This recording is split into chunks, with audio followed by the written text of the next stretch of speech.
Gold mine own करने के लिए गोल्ड चुनने की जरूरत नहीं है, माइन खरीदने की जरूरत नहीं है, कंपनी बनाने की जरूरत नहीं है। और सबसे इंटरेस्टिंग बात, इसमें सबसे ज्यादा पैसा वो लोग बना रहे हैं जो कभी माइन के पास भी नहीं गए। Sounds impossible, right? पर ये ऑलरेडी हो रहा है और इसका एक कंप्लीट सिस्टम है जो दुनिया भर में ऑपरेट करता है। पहले एक बेसिक चीज समझो, गोल्ड माइन क्या होती है? जमीन के नीचे सोना है, उसे निकालना है, प्रोसेस करना है, बेचना है। पर यह सब करने में कितना लगता है? Hundreds of crores. Equipment, labour, licences, processing plants, transportation, environmental clearances. तो एक नॉर्मल इंसान कैसे कर सकता है ये सब? नहीं कर सकता। इसीलिए कंपनीज बनती है, माइनिंग कंपनीज। उनके पास कैपिटल है, रिसोर्सेज हैं, एक्सपर्टीज है। पर यहां ट्विस्ट है, ये कंपनीज भी डायरेक्टली जमीन की ओनर नहीं होती, क्योंकि जमीन तो गवर्नमेंट की होती है मोस्टली, या फिर किसी लोकल जमींदार की। कंपनी को मिलता है क्या? माइनिंग लीज, एक अग्रीमेंट जो कहता है कि तुम इस जमीन से सोना निकाल सकते हो, time bound, terms and conditions के साथ। तो टेक्निकली कंपनी भी ओनर नहीं है। कंपनी को सिर्फ एक्सट्रैक्शन राइट्स मिले हैं, टेम्पररी, रिन्यूएबल पर लिमिटेड। अब यहां से असली गेम शुरू होती है। माइनिंग कंपनी को पैसा चाहिए, इक्विपमेंट के लिए, एक्सप्लोरेशन के लिए, ऑपरेशंस के लिए। वो पैसा कहां से आएगा? इन्वेस्टर्स से, बैंक्स से, प्राइवेट इक्विटी से। पर ये फंडिंग देने वाले लोग भी स्मार्ट हैं। वो कहते हैं हम पैसा देंगे पर सिंपल लोन नहीं, हम रॉयल्टी लेंगे या फिर स्ट्रीमिंग डील करेंगे। रॉयल्टी का मतलब क्या? मतलब जितना भी गोल्ड निकले, जितना भी रेवेन्यू बने, उसका एक परसेंटेज हमें चाहिए, फिक्स्ड, हर क्वार्टर, हर साल, कंटिन्यूअस।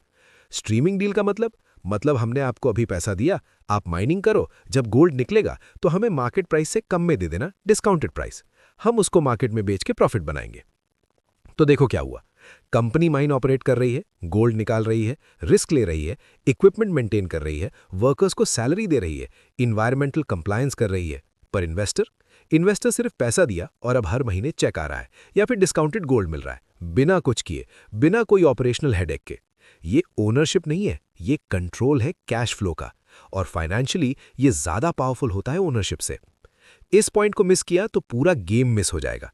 दुनिया में जो सबसे कंसिस्टेंट वेल्थ बनती है वो एसेट ओनरशिप से नहीं, कैश फ्लो ओनरशिप से बनती है। मोस्ट लोग ये सोचते हैं कि माइन ओनर सबसे ज्यादा पैसा बनाता होगा। गलत।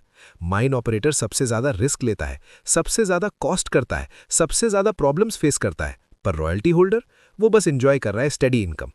अब इंडिया में देखते हैं, कोल माइंस हैं, आयरन ओर माइंस हैं, लाइमस्टोन क्वारीज हैं।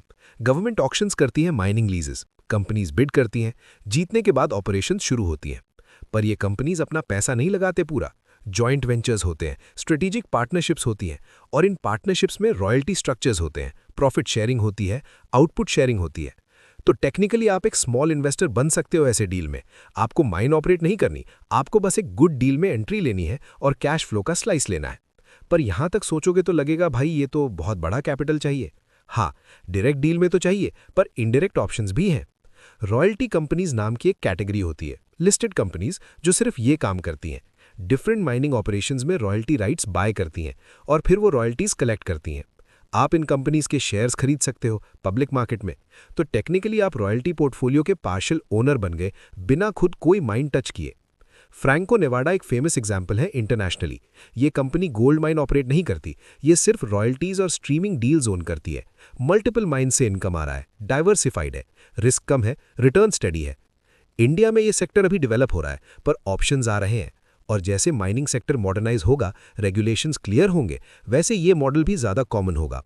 पर अभी भी अगर आप सीरियस हो तो एक और एंगल है, फाइनेंसिंग एंगल। माइनिंग कंपनीज को वर्किंग कैपिटल चाहिए होती है, short term loans, bridge financing, inventory financing. आप एक एनबीएफसी सेटअप कर सकते हो जो स्पेसिफिकली माइनिंग सेक्टर को फाइनेंस करे। अगर आपके पास एक्सपर्टीज है, कनेक्शंस है, रिस्क असेस करना आता है, तो ये बिजनेस बना सकते हो। कंपनी माइन से गोल्ड निकाल रही है, पर प्रोसेसिंग टाइम लगता है, बायर ढूंढना पड़ता है, पेमेंट साइकिल है, बीच में कैश क्रंच हो सकता है। वहां आप स्टेप इन करते हो, शॉर्ट टर्म क्रेडिट देते हो, गोल्ड को कोलैटरल रखते हो, इंटरेस्ट चार्ज करते हो, सिंपल बिजनेस। यहां ट्विस्ट ये है कि आप गोल्ड ओन नहीं कर रहे, गोल्ड कंपनी के पास ही है, आपने बस उसके अगेंस्ट लोन दिया है। पर अगर डिफॉल्ट हुआ तो आप गोल्ड ले सकते हो और बेच सकते हो। तो आपके पास ऑप्शनैलिटी है, नॉर्मल केस में इंटरेस्ट इनकम, वर्स्ट केस में गोल्ड ओनरशिप, बोथ वेज आप प्रोटेक्टेड हो। अब आते हैं सबसे इंटरेस्टिंग पार्ट पे, लैंड लीजिंग। बहुत बार जमीन किसी प्राइवेट पार्टी के पास होती है, गवर्नमेंट माइनिंग लीज एलोकेट करती है कंपनी को, पर कंपनी को जमींदार से भी डील करनी पड़ती है, लैंड लीज लेनी पड़ती है। तो अगर आपके पास ऐसी जमीन है जहां मिनरल डिपॉजिट्स हैं, तो आप डायरेक्ट माइनिंग नहीं कर सकते बिना लाइसेंस के, पर आप जमीन लीज पे दे सकते हो माइनिंग कंपनी को, फिक्स्ड रेंट या फिर परसेंटेज ऑफ आउटपुट, दोनों ऑप्शंस है। यहां आपको माइनिंग का कोई काम नहीं करना, इक्विपमेंट नहीं लगानी, लाइसेंस नहीं लेना, कंपनी सब करेगी। आपको बस जमीन देनी है लीज पे और इनकम लेनी है। राजस्थान में मार्बल क्वारीज हैं, मध्य प्रदेश में लाइमस्टोन डिपॉजिट्स हैं, झारखंड में कोल और मिनरल्स हैं, छत्तीसगढ़ में आयरन ओर है। अगर आपके फैमिली के पास ऐसी जगह पे जमीन है तो ये ऑप्शन एक्सप्लोर कर सकते हो। पर यहां लीगल फ्रेमवर्क समझना जरूरी है। माइनिंग लीजेस गवर्नमेंट देती है, मिनरल राइट्स गवर्नमेंट के पास है टेक्निकली, पर सरफेस राइट्स प्राइवेट होते हैं। तो कंपनी को दोनों से क्लियरेंस चाहिए, गवर्नमेंट से एक्सट्रैक्शन के लिए, लैंड ओनर से एक्सेस के लिए। तो आखिर में देखा जाए तो गोल्ड माइन ओन करने के मल्टीपल लेयर्स हैं। सबसे ऊपर गवर्नमेंट है, उसके पास अल्टीमेट ओनरशिप है मिनरल्स का। फिर माइनिंग लीज होल्डर है, कंपनी जो ऑपरेट कर रही है। फिर रॉयल्टी होल्डर्स हैं, जिनको रेवेन्यू शेयर मिल रहा है। फिर फाइनेंसियर्स हैं, जिनको इंटरेस्ट इनकम मिल रहा है। फिर लैंड ओनर्स हैं, जिनको लीज इनकम मिल रहा है। फिर इक्विपमेंट सप्लायर्स हैं, सर्विस प्रोवाइडर्स हैं, प्रोसेसिंग यूनिट्स हैं। हर लेयर पे पैसा बन रहा है, पर सबसे सेफ और कंसिस्टेंट इनकम मिडिल लेयर्स में है, जो डायरेक्ट ऑपरेशंस नहीं कर रहे हैं पर कैश फ्लो में स्टेक है। और सबसे इंपॉर्टेंट लर्निंग ये है कि ओनरशिप ओवररेटेड है, कंट्रोल अंडररेटेड है। आपको एसेट ओन नहीं करनी, आपको कैश फ्लो कंट्रोल करनी है। रियल एस्टेट में भी यही कॉन्सेप्ट है। प्रॉपर्टी ओन करना अलग बात है, रेंटल इनकम कंट्रोल करना अलग बात है। बिजनेसेस में भी यही है, कंपनी ओन करना अलग है, प्रॉफिट शेयर कंट्रोल करना अलग है। माइनिंग में तो ये बहुत क्लियर दिख रहा है। माइन ओनर सबसे ज्यादा मेहनत कर रहा है, पर रॉयल्टी होल्डर सबसे रिलैक्स्ड है और रिटर्न्स कंपेरेबल है लॉन्ग टर्म में। इंडिया में अभी ये अवेयरनेस कम है, पर जैसे इकोनॉमी ग्रो करेगी, जैसे फाइनेंशियल लिटरेसी बढ़ेगी, वैसे ये कॉन्सेप्ट्स मेन स्ट्रीम होंगे और तब अपॉर्चुनिटीज भी ज्यादा विजिबल होंगे। तो अगर आप वेल्थ क्रिएशन सीरियसली ले रहे हो तो ये एंगल ढूंढो।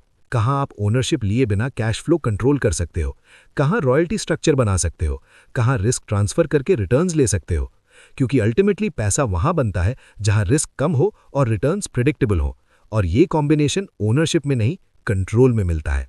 और अगर जानना चाहते हो कि बैंक्स को उनके गेम में कैसे हराया जा सकता है लीगली, वीडियो का लिंक डिस्क्रिप्शन में है। जिन सीक्रेट्स को रिच लोग छुपाते हैं, उन सीक्रेट्स के लिए सब्सक्राइब करो डिलेमा को।